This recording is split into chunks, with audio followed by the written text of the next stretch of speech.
सोलापूर जिल्ह्यातील अकलूज येथे आज एक धक्कादायक घटना घडली।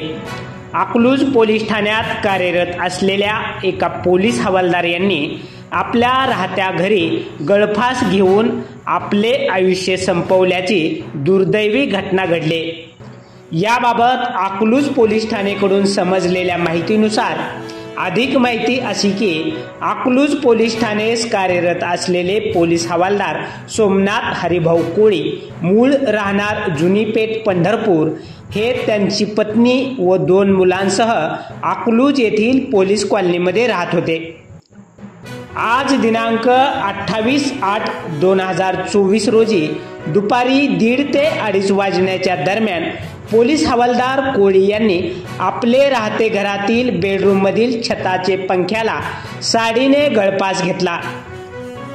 यानंतर त्यांना त्यांची पत्नी व बाजूस राहणारे पोलीस अंमलदार यांनी तातडीने वाहनातून अकलाई ICU सेंटर अकलूज येथे उपचारासाठी आणले असता डॉक्टरांनी त्यांना तपासलं, परंतु उपचारापूर्वीच ते मयत झाल्याचं डॉक्टरांनी सांगितलं।